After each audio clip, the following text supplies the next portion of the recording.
ไฟออกไปกวดแน่ไฮไฟสิออกประกวดแน่สังเกตพี่น้องสังเกตว่าละนุงเสือจักโตเบิ่ง3โตทั้งใน2ทั้งในตัวหนึ่งบางตัวหนึ่งเป็น2มันหนาวหลายมือนี่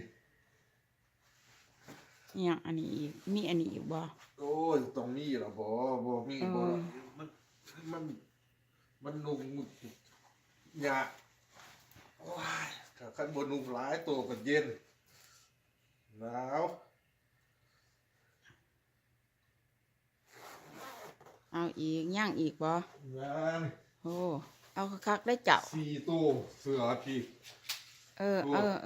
อาคักๆปิดแน่10มันหันบัดจะไปกวดแน่ของเจ้าเฮียเบิดได้ห่าใส่ในถุงห่าดังอยู่สวงเสียงมันบ่เอาคัก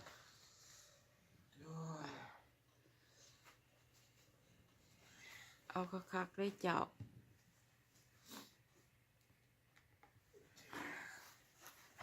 เอาคักกินได้ผัก3 บาทหมวกใส่เข้าไปใส่ศพมือโป๊กหูได้บาทนี่ใครโป๊กกับหูเย็นเบิดหูขาดแล้วหรือวะนี่นี่ละกระทงมือศพมือเย็นบาทสิออกไปกวาดแน่ได้บาทนี่เอาคักได้เจาะใส่เกลือบาทนี่เอาคักใส่เกลือบดเอาเปิดไฟให้แน่เห็นอยู่บ่หุงเอาใส่เกลือบบ่เขาบาทสิออกไปทำจะระวังเด้อกิบใหญ่ๆหมอกจะระวังจะเปิดตู้หันมันสิเข้ามามาจิโตโหเอาคักเจ้าเกนี่สร้างนี่แล้วว่าเอาเจ้าพวกเขามา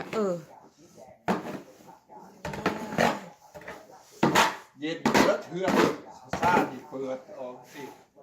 โอนไปเอาไปใส่น้ำอันนั้นเอาไปใส่น้ำซีโร่บานเฮาโอ้ยเนาะเอาไปเฮ็ดน้ำแข็งเนาะเอาไปเฮ็ดน้ำแข็งเพชรน้ำซีโร่อยู่บ้านเฮาก็สิคักด้วยตัวเบิ่งเอาเด้อ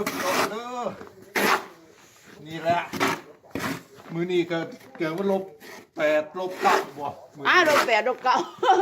อากระแท้เลยบ่-8 -9 ตายยัง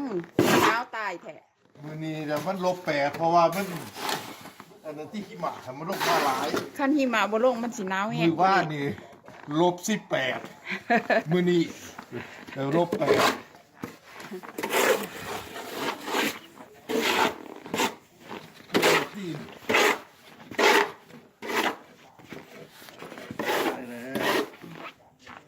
มีแต่คนเขาจะมาตรวจแน่โอ้บ่ไหวจนยาบ่ได้น้ำเบิ่งว่าการนี่คือการ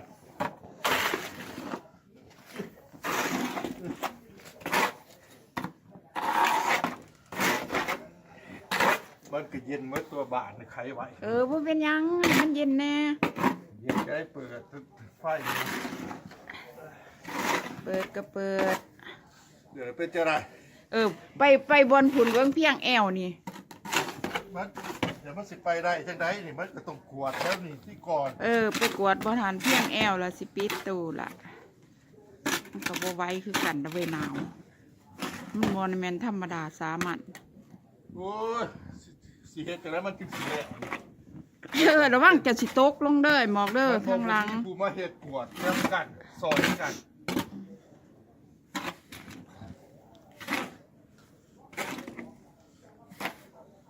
โอ้มันก็เมื่อยแล้วเว้ยมันอยากไก่เนาะคนแปลงปักตู้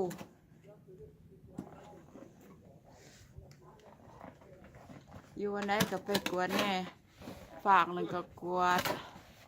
แต่ว่าบ่เห็นมันบังอันนั้นบังของบนรถเนี่ย ตายแล้วเว้ยมันเพิ่งตรวจนะ แล้วอย่าสิลงไปไหนจะบอกคือบ่อส่วนใหญ่ ในที่ขุดลงพูด เออ พูด เอาคักๆหมอ เลี้ยงหัวเข่า เออ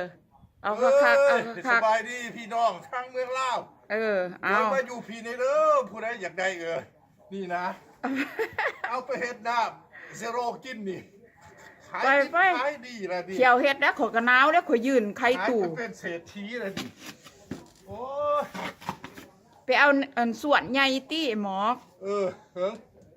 ไปเอาส่วนน้อยๆจะได้มันสิแล้วจะเถื่อ แค่แม่เจอปีโป้นะจะปีสีขาวเถื่อนหนึ่งอะ ที่ขาวทั้งกลางนี่วะ ตรวจแล้วหมดนี่ย่างหน่อยๆไม่อยู่2 ชั่วโมง แน่กะแน่ป่านนั้นว่าอันข่อยบอกว่าสิไปอยู่น้ำร้านหัน11 โมงเจ้าก็ยังว่ายังอีก3 ชั่วโมง มันก็บ่มีไผสมาเฮ็ดซอยข่อย ไผสิมาเฮ็ดละบาด นั่น นี่ แหละก็ไผบาดนี่ ไผก็หนี้เบิดล่ะ ยืดจะเบิ่งนี่เบิ่งนี่เดี๋ยวมันระดับ อันนี้ของเจ้านี่นะเห็นเจ้าตัวทอหมดนี่ล่ะ กะยามันเป็นจังสัตว์คันเวลาเบิ่งไอ้นั่นที่เฮาเอาไปทายนี่มันบักใหญ่ เออแล้วไปทางนั้นก็อีไนดำอีตาดำเราเฮ็ดอยู่คนรถก็ถ่วมเบิดล่ะ ผู้ใดบ่มีอันนั้นอิหยังเกาะอยู่นี่เขาเอิ้นตำโปมันบ่ให้บ่มีตำโปมันก็ถมโลด คนย่างก็บ่ได้ละคันแม่นฟ้าไว้อีก2 มื้อบ่ดีแล้วมันเป็นมันเป็นน้ำแข็งหั่นห่วยมันก็ออกบ่ได้หัวคิดหัวขวม เบิ่งรถก็รถออกบ่ได้ รถก็ออกบ่ได้บาดนี่ เซ็ตค่าเลยเบิ่งหลังจากตรวจนี่แล้วปั๊บพวกเกิดมันรถเมื่อก็มากวดมาอีกบาดนี่มันถมอีกบาดนี่ มันกวดแต่หนทางนี่มันบ่ได้กวดหน้าบ้านเฮามันก็อันน่ะหิมะมันก็หม่นเข้ามาพี่ละเอาขอไปเบิ่งเตะเลขก่อนเด้อ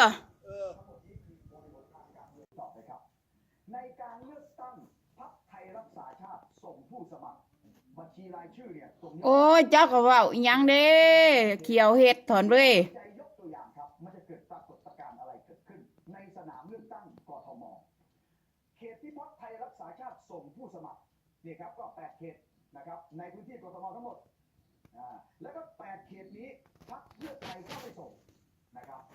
สิ่งที่จะเกิดขึ้นก็คือใน8 เขตนี้ไม่มีผู้สมัครของเพื่อไทยและไม่มีผู้สมัครของไทยรักษาชาติหากยุบก่อนเลือกตั้งแต่ก็ต้องใช้คำพูดคุณจตุรนต์แหละครับว่าไม่ได้มีการหัวเลือกการเมืองหัวไม่ได้ประชาชนยังมีทางเลือกอื่นอีกเยอะแยะเลยเป็น30 พรรคนี่คุณจตุรนต์เคยพูดไว้ถ้ายุบก่อนนะครับเพียงแต่ว่าคะแนนที่ชอบพรรคเพื่อไทยคะแนนที่ชอบพรรคไทยรักษาชาติก็ต้องพิจารณาว่าจากเหตุที่เกิดขึ้นจะเปลี่ยนใจไหมจากพระราชองค์การจากอะไรต่อมีอะไรที่ปรากฏออกมาแล้วมีพฤติกรรมอย่างเงี้ยจะเปลี่ยนใจไหมถ้ายังไม่เปลี่ยนยังชอบเพื่อไทยไทยรักษาชาติอยู่แล้วจะเลือกพรรคไหนก็ขึ้นอยู่กับว่านโยบายของพรรคไหนตอบโจทย์แนวทางเดิมมีไหมเพื่อชาติอนาคตใหม่ได้ไหมหรือพรรคการเมืองอื่นยังมีตัวเลือกอื่นอีกหลายตัวเลือกครับทีนี้แต่จะไม่มีสสเพื่อไทยสสไทยรักษาชาติอย่างน้อยใน8 เขตนี้และคะแนนใน8 เขตนี้ก็จะไม่ได้ไปคำนวณ